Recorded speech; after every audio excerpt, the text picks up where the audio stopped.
যাবে। এখন ডক্টর ইউনূসের বিরুদ্ধে একের পর এক মামলা করে যখন কোনো ব্যবস্থা করতে পারছেন না, ওনারা বললেন 40 বছর সাধনা করছেন, মিনিস্ট্রির হাই পাওয়ার কমিটি করছেন এবং এই ডক্টর ইউনূসের বিরুদ্ধে মাত্র বলে আপনার 9 কোটি 40 বছরে বলে 9.5 কোটি টাকা ত্রিপাল হিসেবে পেয়েছে, যে লোনটাকে মৌকুফ করে দিয়েছে। কিন্তু গ্রামীণ ব্যাংক কোনো লোন দেয় না, লোন দিয়েছে বিদেশি টাকা সংস্থা, সেটা ম্যানেজমেন্ট চুক্তি করে তিনি চালিয়েছেন। পরবর্তীতে আরেকটা সোশ্যাল বিজনেস গ্রামীণ সামগ্রী 2015 সাল থেকে তারা এটার দায়িত্ব।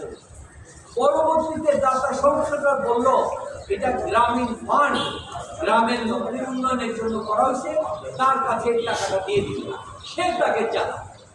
এই জিনিসটাকে বললেন তিনি বলে গ্রামীণ ব্যাংকের অর্ডিন্যান্স থেকে, অর্থাৎ এই কাজটা করার পর এই অভিযোগটা দিল।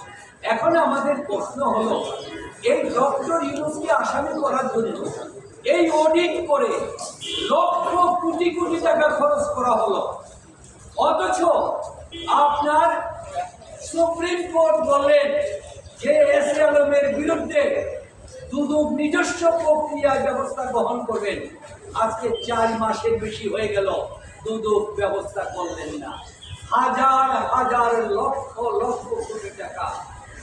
একটা ইসলামী ব্যাংক ছিল বাংলাদেশের 1 নম্বর ব্যাংক, আপনারা জানেন, এটা লাল ব্যাংকের তালিকায় 1 নম্বর।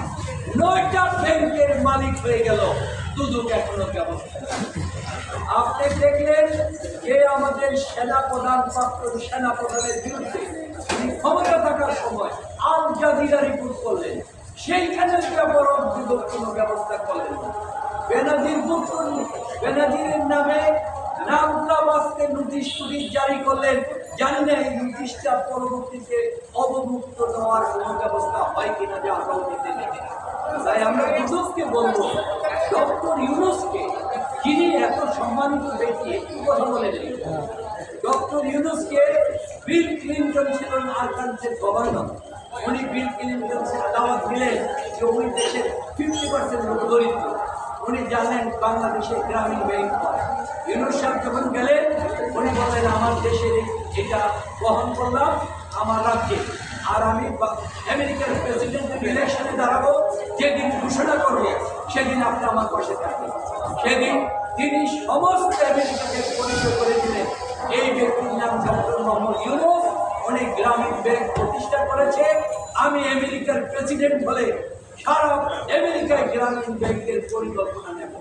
তারপরে উনি প্রেসিডেন্ট হওয়ার পর ডক্টর ইউনূসকে অনুরোধ করলেন, আপনি বিশ্ব ব্যাংকের প্রেসিডেন্ট হন।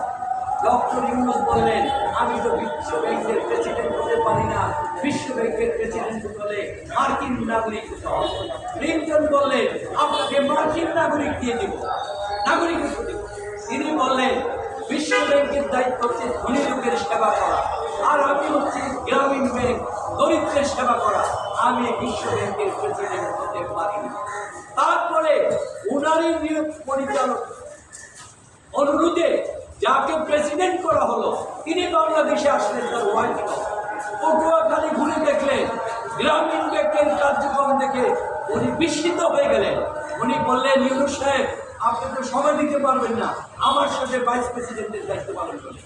উনি সেটাও দেখল, যেই ব্যক্তি বিশ্ব ব্যাংকের প্রেসিডেন্টের দায়িত্ব বহন করে না, একটা দেশের রাষ্ট্রপতি প্রধানমন্ত্রীরাও বিশ্ব ব্যাংকের প্রেসিডেন্ট হতে পারলে গর্বিত বোধ করে। আর এই ডক্টর ইউনূস এই সমস্ত কিছু করার পর এখন আনলেন 40 বছর কোটি কোটি টাকা খরচ করে অনেক রিপোর্ট করলেন, পরে তাকে বললেন 9.5 কোটি টাকা দিয়েছে। অথচ এই অডিট হয়, গ্রামীণ ব্যাংকের অডিট হয় বাংলাদেশের 5টা 1 নম্বর অডিট ফার্ম দিয়ে, তারপরে বিদেশি 2টা ফার্ম অডিট করে, বাংলাদেশ অডিট করে। তবে 40 বছর পর্যন্ত অডিটগুলিকে মিথ্যা, ওই অডিটগুলিকে বাতিল না করে কম্প্রিহেন্সিভ অডিট করে আজকে বলবেন যে আপনি এই 9.5 কোটি টাকা উনি নিয়েছেন এবং এই জিনিসটা করে অভিযোগ দায়ের করেছেন। এইভাবে হেনস্থা এবং করে বাংলাদেশের ভাবমূর্তিকে সারা বিশ্বে বিনষ্ট করে দিচ্ছে, এতে আমাদের কোনো লাভ নেই।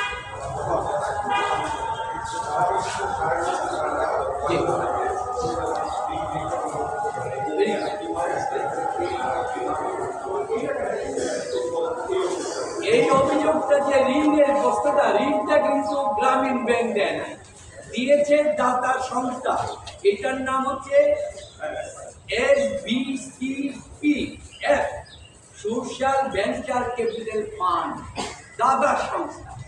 তারা যখন দেখলো এই গ্রামীণ ব্যাংকের সহায়তা করে এটা নিঃশেষ হয়ে গেছে, তার চলে না, তখন তারা ঋণটাকে কমিয়ে দিল, সমস্ত ঋণ পরিশোধ হয়ে গেল।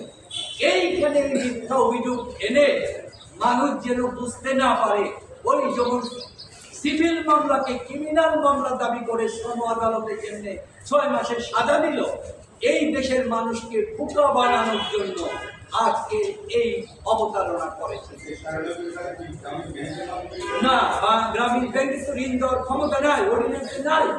গ্রামীণ ব্যাংক ঋণ দিতে পারে না শুধুমাত্র দরিদ্রের, আর এটা রিকভারি হয় সপ্তাহে, তো সপ্তাহে রিকভারি হলে তাকে কিভাবে লোন দেয়? এটা দিয়েছে আপনার, সেটা হচ্ছে সোশ্যাল ভেঞ্চার ক্যাপিটাল ফান্ড। না, গ্রামীণ ব্যাংক দাতা সংস্থাদের মাধ্যমে এই ব্যবস্থাটা করে দিয়েছে ডক্টর ইউনূস। তার সারা বিশ্বে তার যে পরিচিতি, এই কারণে আজকে 10 বছর যাবৎ ডক্টর ইউনূসের কোনো কাগজপত্র কোনো অফিস বহন করে না, রিসিভ করে না, ফার্মে দিলেন রিসিভ করে না। 2011 সালে তাকে বের করে দেওয়া হলো। তাহলে আজকে 24 বছর পরে এসে এটা করে। আপনাদের আমরা একটা কাগজ দিয়েছি, আপনার জানুয়ারি 3-11-তে আপনার প্রধান সম্পাদক BD24.com এই ব্যাপারে প্রশ্ন করেছে, 2011 সালে উত্তর দেওয়া হয়েছে, এটা আপনাদের কাছে দিয়ে দিয়েছি, সমস্ত কিছু ব্যাখ্যা করা হয়েছে। তারপরে এটা তো নতুন একটা আবিষ্কার না, হঠাৎ একটা নতুন আবিষ্কার করে দেখা গেল, অর্থাৎ ইউনূসের জিনিসটাকে সামনে এনে বর্তমান বেলিজি, আজিজ এবং এই যে আমাদের KSF আলম, এই সমস্ত গুলিকে পিছনে ফেলে দেওয়ার একটা চক্রান্ত ছাড়া আর কিছু